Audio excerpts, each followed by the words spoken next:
Dear students, good morning. Today I am going to teach a famous poem of Faiz Ahmad Faiz by name मुझसे पहली सी मोहब्बत मेरे महबूब नामाक। अजीज तलबा व तालिबात, फैज़ अहमद फैज़ की ये मकबूल नज़्म मुझसे मेरी सी मोहब्बत ना मांग मेरे महबूब, इस नज़्म का आगाज करने से पहले नज़्म को शायर फैज़ अहमद फैज़ के मुख्तसर हालात ज़िंदगी के झलकियां पेश करना ज़रूरी समझता हूँ। अजीज तलबा व तालिबात, फैज़ अहमद फैज़ दौर जदीद के नज़्म को शोरा में एक मुमताज़ शख्सियत के हामिल हैं। आप बेहतर जानते हैं फैज़ का उर्दू ज़बान अदब उमूमन और खुसूसन उर्दू शायरी में क्या मकाम है। फैज़ उन गिने चुने शोरा इकराम में शुमार होते हैं जैसे गालिब, इकबाल, मीर तकी मीर। उसी तरह दौर जदीद के शोरा इकराम में सबसे पहले अगर किसी शायर का नाम आता है तो वो है फैज़ अहमद फैज़। फैज़ की शायरी क़दीम और जदीद का संगम होने के साथ साथ जिंदगी की हकीकतों, एहसासात, हादिसात और वारिदात जिंदगी का आईना है। तलबा व तालिबात, फैज़ की शख्सियत रंगारंगी शख्सियत है। ये सिर्फ गज़ल को शायर नहीं थे बल्कि नज़म को शायर भी थे। जो मकाम उर्दू शायरी में फैज़ को मिला है वो सिर्फ उनके नज़मों के तुफैल से मिला है, गज़लों के नहीं, क्योंकि ये नज़म गो शायर थे। इसीलिए पूरी शायरी में, सारे आलम में अगर धूम मचती है तो इनकी नज़मों की मचती है, गज़लों की नहीं। क्योंकि ये साफ मैं कह देता हूं कि फैज़ अहमद फैज़ नज़म के शायर थे। जितना मकाम, जितनी पॉपुलैरिटी, जितनी मकबूलियत, जितनी शहरत फैज़ अहमद फैज़ को अपने नज़मों से मिली है, गज़लों से नहीं। क्योंकि इनकी नज़मों के सामने इनकी गज़लें फीकी नज़र आती हैं। उसकी कोई विखार नहीं, उसकी कोई अहमियत नहीं, उसकी कोई अदबी मिसाल नहीं। फैज़ की मकबूलियत और शहरत नज़म गोई से हुई। ये वो दौर था जिसमें हमारी तहजीब व तमद्दुन, सियासत, माशियत और हुकूमत नेज़ हालात तेजी से बदलते गए।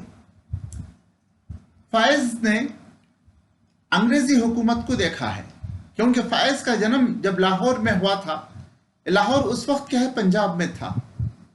पंजाब उस वक्त क्या है हिंदुस्तान में था, क्योंकि हमारे हिंदुस्तान का अभी बंटवारा नहीं हुआ था, पार्टीशन नहीं हुआ था।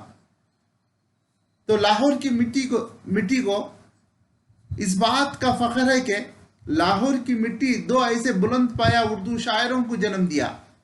एक शायर मशरिक सर मोहम्मद इकबाल और दूसरा फैज़ अहमद फैज़। आज भी लाहौर की मिट्टी, जहां तक मेरा कहना है, यह कहना मेरा बजा होगा, क़ियामत तक लाहौर की मिट्टी अपने आप पर नाज करती है, फख्र करती है, मैंने मेरे धरती पर दो ऐसे उर्दू अजीम शायरों को जन्म दिया, एक सर मोहम्मद इकबाल और दूसरा फैज़ अहमद फैज़।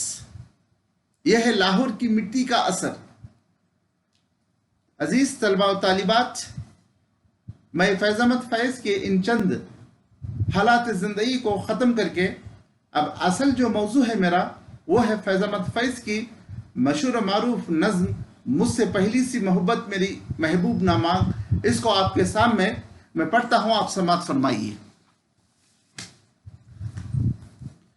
मुझसे पहली सी मोहब्बत मेरे महबूब ना मांग, मैंने समझा था तू है तो दरख़शां है हयात, तेरा गम है तो गमे दहर का झगड़ा क्या है, तेरी सूरत से है आलम में बहारों को सिबात, तेरी सूरत से है आलम में बहारों को सिबात, तेरी आंखों के सिवा दुनिया में रखा क्या है, तू जो मिल जाए तो तकदीर निगो हो जाए, यूं ना था मैंने फ़क़त चाहा था यूं हो जाए, और भी दुख हैं ज़माने में मोहब्बत के सिवा, राहतें और भी हैं वस्ल की राहत के सिवा, अनगिनत सदियों के तारीख बहमाने तिल्स्म रेशम व इतलस व कमखाब में बनवाए हुए जा बजा बिकते हुए कूचा वो बाजार में जिस्म खाक में लुथड़े हुए खून में नहलाए हुए जिस्म निकले हुए इमराज के तनव्वरों से पीप बहती हुई गलते हुए नासूरों से लौट जाती है इधर को भी नजर क्या कीजिए अब भी दिलकश है तेरा हुस्न मगर क्या कीजिए और भी दुख है जमाने में मोहब्बत के सिवा राहतें और भी है वस्ल की राहत के सिवा मुझसे पहली सी मोहब्बत मेरे महबूब ना मांग। क्या खूबसूरत नज्म फैज अहमद फैज की है। अगर मैं इन नज्म का खुलासा आपके सामने पेश करना चाहता हूँ, अगर इसकी तर्जुमानी करना चाहता हूँ, अगर इसके अशार की मैं तशरीह करना चाहता हूँ, आपको क्या है घंटों लग जाएंगे, लेकिन मुख्तसर मैं अपनी बात को इस नज्म के पढ़ने के बाद इख्तिताम करता हूँ, क्योंकि फैज अहमद फैज दौर जदीद के वो शायर थे जो कदीम और जदीद की संगम इनकी शायरी में मिलता है। यहाँ पर मैं अपने बात को ख़त्म करता हूँ।